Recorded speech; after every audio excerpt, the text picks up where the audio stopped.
오늘 아모스를 다루는 날인데 저는 본문을 사사기로 잡았습니다. 사사기 19장을 본문으로 잡았는데 그것은 아모스가 그 하나님의 메시지를 세상 가운데 전할 때 그 시대적인 배경 있잖아요. 이 사사기 19장이 오히려 더 잘 보여주는 것 같아서 저는 이 사사기 19장을 가지고 오늘 공의와 정의의 문제와 관련해서 우리가 조금 더 깊이 생각해 봐야 될 부분들을 한번 다루어 볼까 합니다. 요즘 교회나 세상이나 남자나 여자나 만나면 다 공의야. 다 정의야. 다 공의를 외치고 다 정의를 외쳐. 이 이야기를 안 하는 사람을 만나보지를 못했어요. 제가 볼 때는 저 사람은 공의나 정의를 외치면 안 되는데 공의와 정의를 외치는 사람이 굉장히 많아요.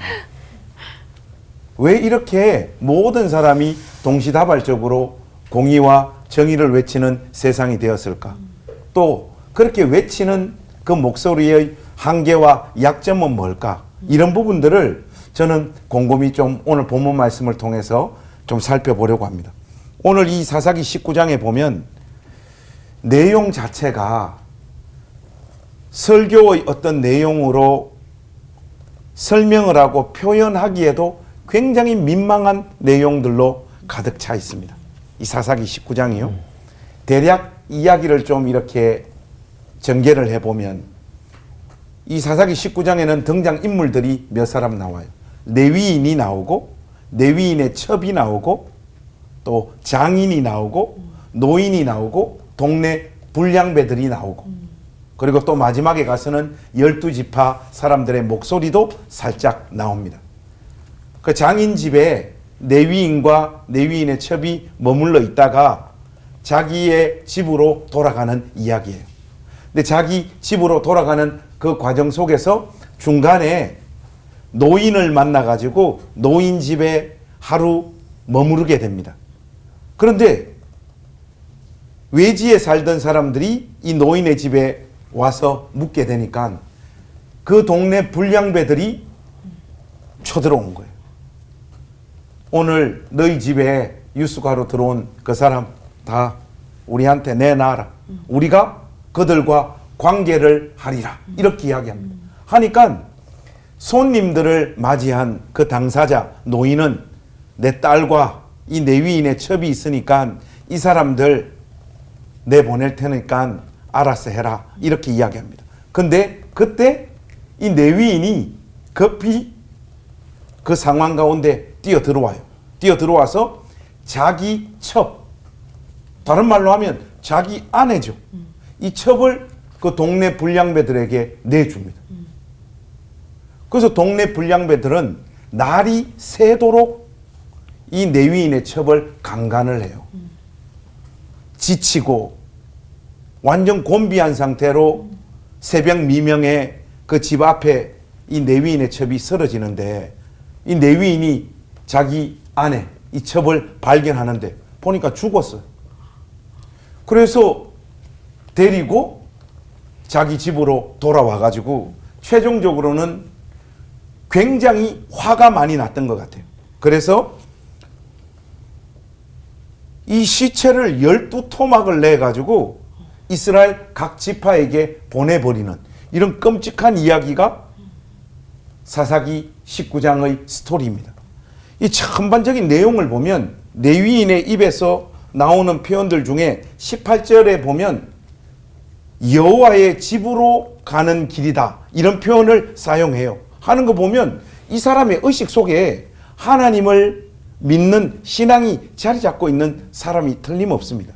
그리고 마지막에 자기 아내의 시체를 12토막을 내는 거 보면 자기는 지금 굉장히 화가 많이 났고 이 불의한 일을 사람들에게 알려서 바로 잡겠다라고 하는 강력한 의지의 표현을 지금 하고 있는 거거든요. 그런데 레위인이 첩을 두고 불량배들에게 자기 아내를 내주고 하는 이런 내용들을 우리가 확인해 보면 이 사람은 지금 뭐 불의를 바로 잡을 사람이 아니라 이 사람 자체가 불의한 자예요. 쉽게 말해서 이 사사기 19장에는 공의나 정의로운 인물이 없습니다. 마지막에 성질을 내고 있는 이 불의함을 바로 잡겠다라고 하는 이 내위인이 어떤 의미에서는 제일 악한 인간입니다. 저는 이 부분의 내용을 가지고 오늘 우리 올포온 시청자들에게 어떤 이야기를 좀 해보고 싶습니다. 여러분, 공의와 정의를 외치는 진짜 이유가 뭡니까? 여러분들이 외치는 공의와 정의는 진실로 하나님의 공의와 정의입니까? 아니면 여러분 뒤에 뭔가를 감추어 있는 여러분들의 이익을 위한 공의와 정의입니까? 하나님이 그 중심에서 우리를 다스리시는 왕이 되지 않을 때 사사기에서 보여주는 것처럼 자기 소견에 옳은 대로 다 행하게 됩니다. 우리가 외치는 공의와 정의도 우리 소견에 옳은 공의와 정의를 외칠 수밖에 없는 존재가 저와 여러분입니다.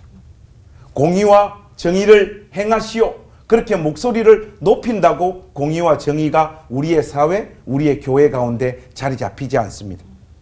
가장 근본적인 문제, 우리의 중심에 실질적인 왕이 하나님이신가 아니신가, 이 문제를 우리가 뒤돌아봐야 될 중요한 시간이라고 생각합니다. 아멘. 기도하겠습니다.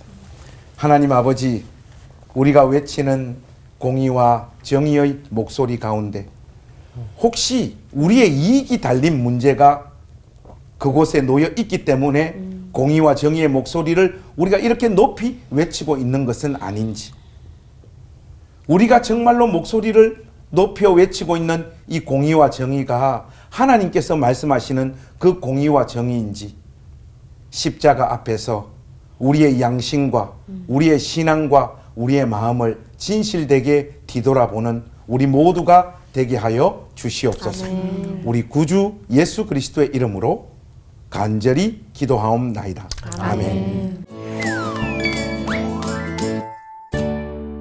인간이 그 정도로 불의한데 하나님께서 아직까지 우리를 좀 뿌리째 뽑지 않으신 것만으로도 참 얼마나 다행인가 이 생각이 들거든요. 아모스서 말미에도 하나님의 회복이 나오는데 그 예언을 붙잡고 살면 뿌리째 뽑히는 일은 없을까요, 김관섭 목사님? 덜렁덜렁거릴까요? 하나님 말씀대로 살면 뿌리째 뽑히지 않죠. 뽑히지 않죠. 우리가 이런저런 실수를 하고 잘못을 해요. 저도 저의 인생을 이렇게 돌아보면 수없이 잘못하고 수없이 넘어지고 수도 없이 하나님 말씀 경계선을 벗어난 날들이 많았던 것 같아요. 근데 우리 주님께서 아직까지 이렇게 안 죽이시고 저를 살려놓고 계십니다. 예레미야 선지자가 그런 고백을 하잖아요. 주의 성실하심이 날마다 새롭도소이다 그러잖아요. 저는 개인적으로 우리가 밤에 잠들었다가 아침에 눈을 뜨잖아요. 의지적으로 눈을 뜨는 거예요? 아니면 눈이 떠여지는 거예요? 뜨여지는. 한번 생각해 보셨습니까? 떠여지는 것 같아요. 그거는 하나님께서 어제하고는 다른 새로운 날을 살아보라고 우리에게 주시는 기회의 날이라고 생각해요. 하나님의 자비와 긍휼과 은혜가 담긴 기회의 날들이 날마다 사실 우리를 찾아와요. 근데 이것이 날마다 찾아오는 것이 반복되어지다 보니까 우리는 우리 삶을 너무 긍정해요. 그리고 신앙의 이름으로 포장해요. 하나님께서 원하시는 공의와 정의로운 삶을 내 삶 가운데 전혀 구현하고 살지 않으면서도 우리는 은혜를 노래하는 사람들이 되어버렸어요. 뽑히지 않느냐고 이렇게 질문하셨는데 어떤 의미에서는 사사기 19장에 볼 때 하나님의 어떤 심판이나 징벌이 보이지 않잖아요. 어떤 의미에서는 그것 자체가 가장 무서운 심판과 징벌이에요. 그렇게 살다가 허무하게 죽으라고 하는 메시지일 수도 있는 거예요. 그래서 우리 삶 가운데 베풀어 주시는 하나님의 가장 큰 은혜가 뭐냐? 저는 개인적으로 하나님께서 우리가 행한 대로 갚지 않으시는 것. 이것이 하나님께서 우리 삶 가운데 베풀어 주시는 가장 큰 은혜라고 생각해요. 그랬으면 이 은혜 가운데 다 죽었지. 내가 정당하고 옳고 의롭고 공의롭고 정의롭게 살아서 이 은혜로운 현실이 나를 또 찾아오는 것이 아니라는 것. 우리가 좀 자각하면서 어제하고는 다른 새로운 날들을 살기로 마음먹는 우리가 되었으면 좋겠습니다. 아멘.